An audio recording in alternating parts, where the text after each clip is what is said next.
Hey there everybody, this is Molly McCord. Welcome to my YouTube channel. If you're new here, we look at the charts for each of the full moons and new moons of every month. And in this video, we're going to talk about the Gemini full moon that is happening on November 22nd or 23rd, depending on your location.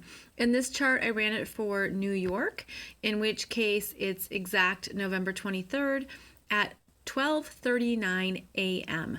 So depending on where you are on the earth is where this full moon will be exact for you.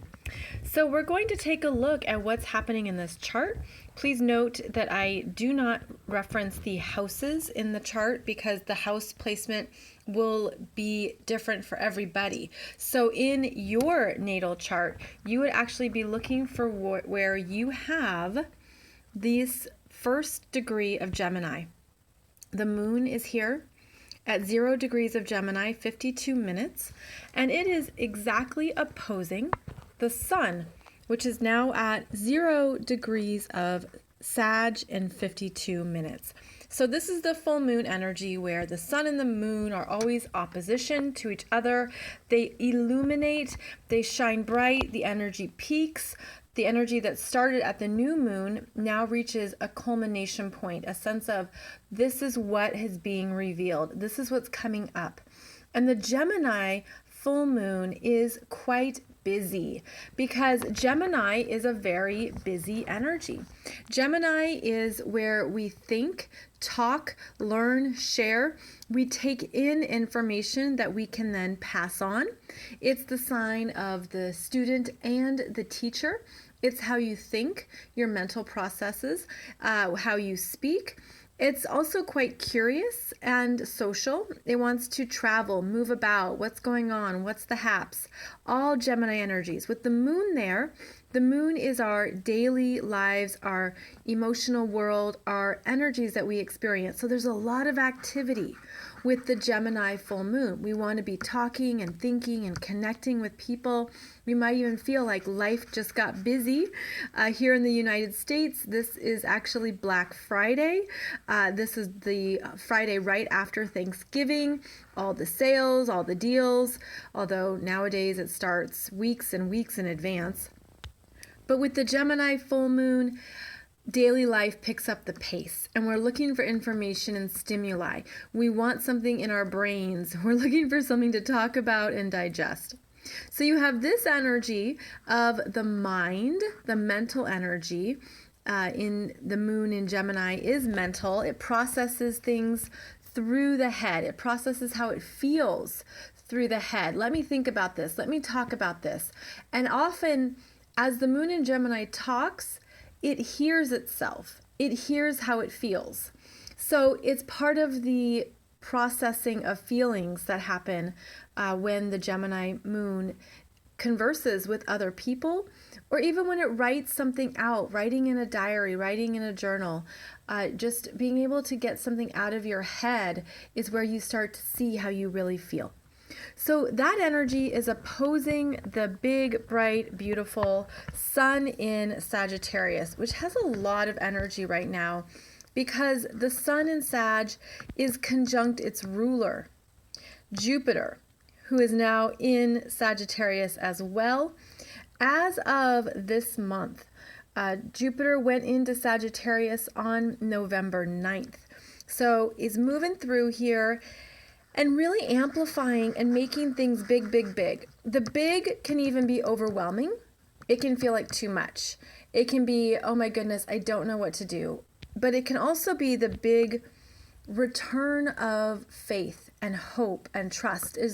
There's an enthusiastic energy here. There's a motivation. There's a sense of things turning, the tide is turning. There's a lifting energy.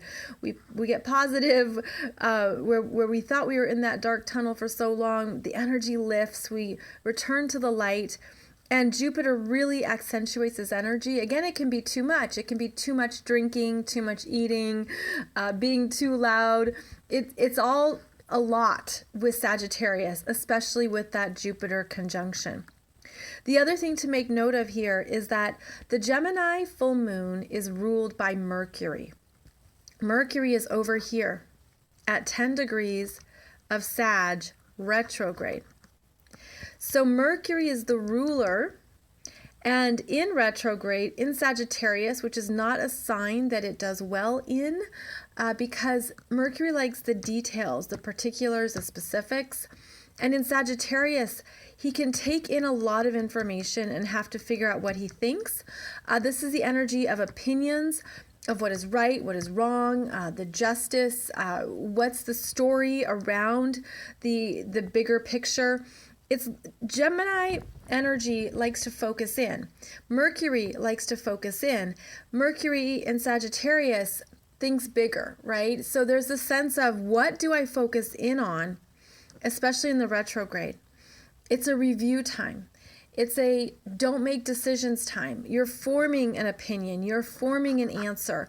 You don't have all the answers yet. Now, the Sagittarian energy is the explorer and the seeker, the one who goes out to get new knowledge, new understanding, new information. It goes out into the world. It goes out into different places to see what's over there, what's happening in that part of the world, or what's happening in that part of the library. It goes and it keeps learning. It is the sign of accumulating knowledge, accumulating experiences, and understanding how vast and big the world is and all the topics out there that you could learn about and know about. Sagittarius likes to know. It likes to have the answers. It likes to form an opinion, and those opinions are based on what it believes. And those beliefs can be formed through your first person experiences, through what you've learned, what you've accumulated along the way.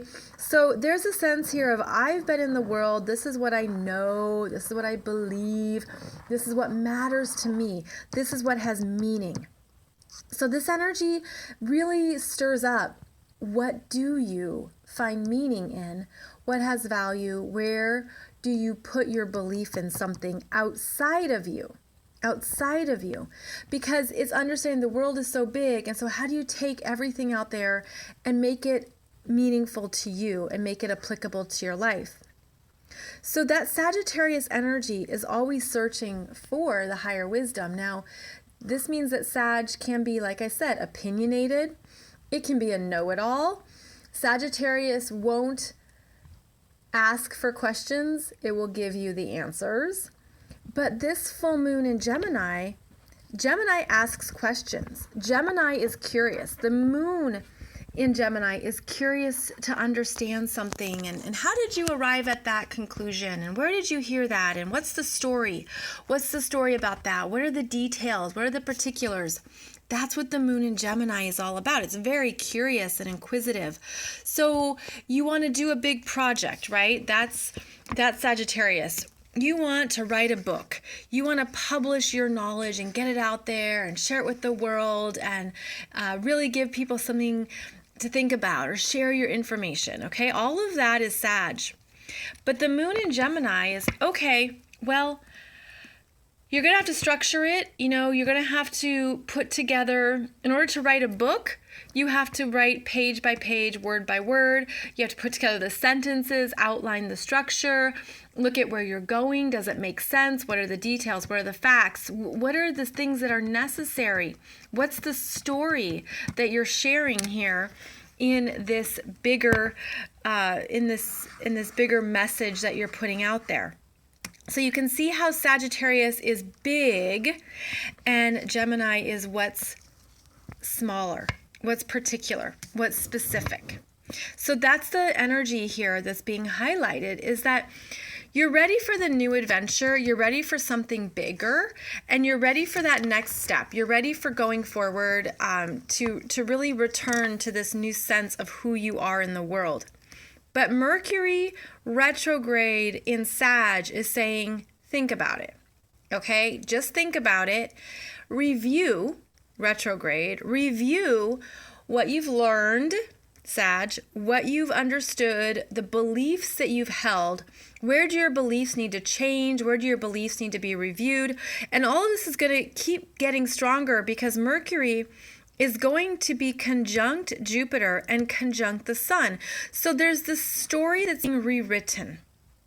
as Mercury moves retrograde in Sagittarius, you're rewriting a story. You're re-examining your belief systems about the world, about yourself, about an area of life that you really had a strong understanding about. And now you're like, I could look at it differently now.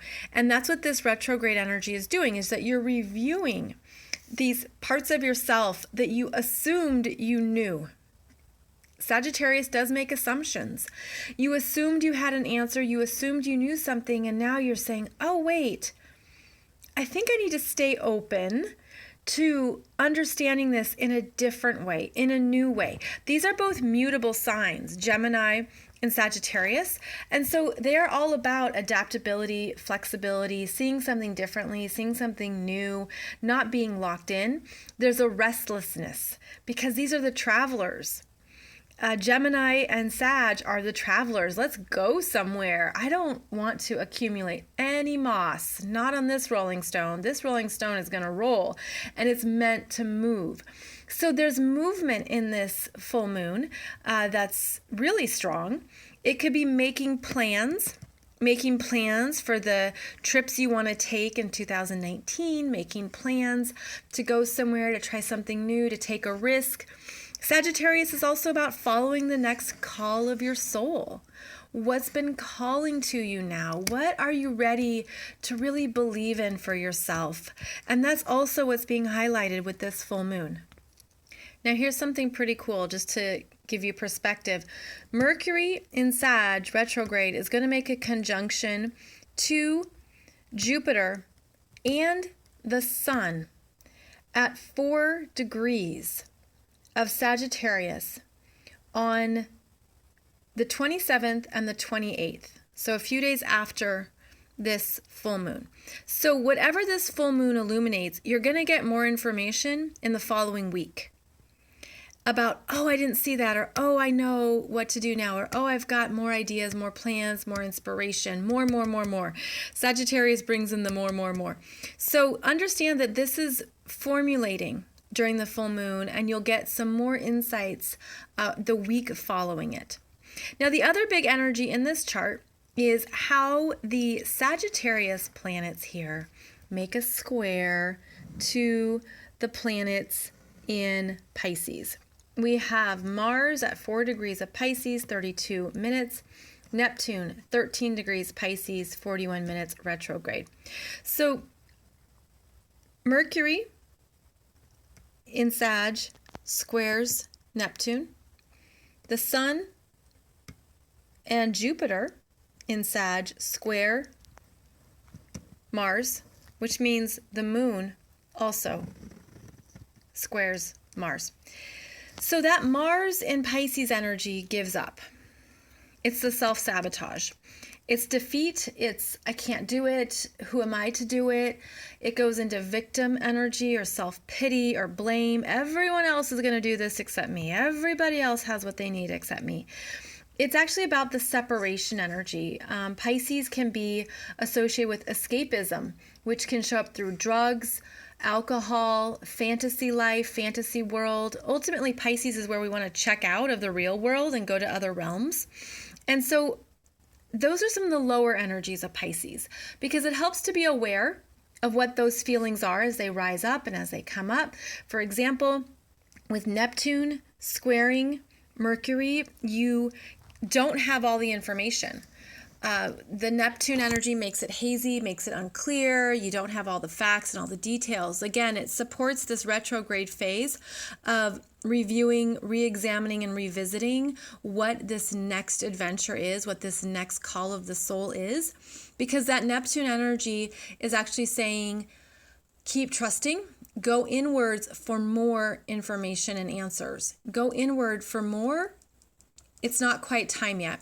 It's not quite time. So with that Neptune in Pisces squaring Mercury, remember the ruler of this full moon, it's reminding you to keep trusting that yes, you're formulating something new, the details are coming together, and you're feeling it. You're feeling it more strongly perhaps here at the end of November than you felt in a long time. But this Neptune square is making it foggy and fuzzy. And again, it can feel self-defeating because Mars, that's the masculine, the desire, the ego, is weakened in Pisces. There's a sense of running in water, like running and I'm not getting anywhere. The Mars in Pisces is actually an agent of spirit. Okay, Pisces is the spiritual energy that I always think of as the higher self and the bigger timeline. And when the planets are in Pisces, because we also have Chiron here back in Pisces, retrograde. 3 planets in Pisces are helping you to look at what needs to be let go of. So a part of you wants to go, start. It's almost this go big. This is a go big energy. This is also ego. Okay, because it's a fire sign, it's a masculine sign, it's a sense of this is who I am, I can do anything, I can, eat all the chocolates in the box, I can travel all over the world, I can, it's a go big. That's how Sagittarius lives. And this is a sense of surrender. This is the feminine of, but I don't think it will happen. Or maybe it won't happen and I'll lose everything. So Pisces is where your fears come up. This is your ego. These are your lower unconscious fears. You want to work with both of these in the highest and best way.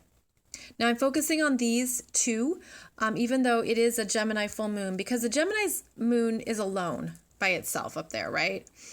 So it's processing all of this, it's thinking all of it through kind of more at a distance, whereas these planets are interacting more strongly, the 3 in Sag and the 2 in Pisces. So what they're saying is that, you could fill up that hot air balloon with all these ideas and ambitions, and then this is the air leaking out. What you want to do, though, is not give your power away to those fears. What you're doing is you're trusting deeper. Remember, Mars in Pisces is an agent of spirit. It acts when spirit gives it the energy. Spirit, source, God, creator, whatever you call it. It gives it the energy to go. And so right now, all of these things are coming up for you that you're feeling good about and you're inspired and the moon in Gemini is thinking them through and processing the details and how's it going to work and how the connection's going to happen. And then the Pisces energy is where all the air can get let out of the balloon. But what you're understanding is that the air will always be there. Like what you need is always going to show up. So don't give up, because you're meant to receive new information, especially during this Mercury retrograde that lasts until December 7th. You're receiving new inspirations and a new belief in yourself around what you are ready for, around what is possible, what the adventure is, what the potentials are. New inspiration, new trust. It's coming in, right? You're feeling it. You're really feeling it. It's not quite time yet. There's things that are still getting stronger here. And so your ego wants to force it. And then you could be disappointed. If you try to overpower spirit, you may be disappointed. But if you act with spirit, if you act with this bigger timeline, you're going to feel like, I'm ready. I can do this. It's going to happen. So I feel like this energy in Pisces is really quite strong and dynamic at this full moon. And so much of this energy is staying flexible, staying open, not being too locked in, not feeling like you know all the answers because you don't. In fact, in this chart, there are no planets in the fixed signs. They've all moved on here to the mutable signs or the cardinal signs. So they're ready to start something new. They're open to possibilities. Stay open, stay trusting, go with the flow. Understand that it could turn out better because it isn't something from your ego. It's from the higher energy fields of spirit and source. Don't get too much in your head, right? That moon in Gemini, it can feel satisfying to process it mentally, but your Mercury here in retrograde is reviewing it all and like sitting with it and needs some time. So there's a sense here that the possibilities are forming. They're coming together. Spirit is helping you to connect the dots, to trust that it's possible. And with I was going to say January, with Jupiter in Sagittarius, you're feeling that rise. Like, I'm ready now. I'm ready to rise up. I'm ready for these new potentials and possibilities like never before. I'm ready to keep learning about myself, learning who I am now, learning what I need now, because there's something new that I really need, and I really need to honor that. So that energy is going to be strong for the upcoming new moon in Sag, which will happen later in December. So until then, you're meant to be open to new possibilities, and it's okay if you're not ready to act. Make a list, keep that list around of what the potentials are, and know that this full moon is an opening. It's an opening to who you are now and to what you didn't see before, because you were learning and growing through that really deep dive of Jupiter in Scorpio. Now that Jupiter is in Sag, it's like, okay, bring it on. I can do this. I really am believing in myself in a whole new way. Spirit says, good, keep that belief in yourself, and then I'm going to help you and bring in that next level of energy when the time is right. So there's a lot here at this dynamic full moon. You can go overboard with the holiday shopping or anything that you want to do big. Again, big energies here. But just remember to keep it small as needed, to stay mindful of the details. Watch what shows up on your credit card bill, for example. Watch the details and dates and what you commit to. Don't overcommit. Make sure that it's right for you, and know that this dynamic energy is shifting us out of where we've been stuck. Because earlier this year, we had a lot of energies in the fixed signs. Now they're shifting. Now there's new potentials. Now there's openings. Just open up. Just open up to what that is for you. And when the time is right, you will feel it from a soul level. You'll be like, I've got it. I know what it is. And I'm open and I'm ready. And let's do this. So I hope that's given you some things to sit with and be aware of with this dynamic Gemini full moon. And I'll be back to share with you more in December for those new moons and full moons as well, as we move to the very last month of 2018. Thanks for joining me, friends. I'll see you back here very soon.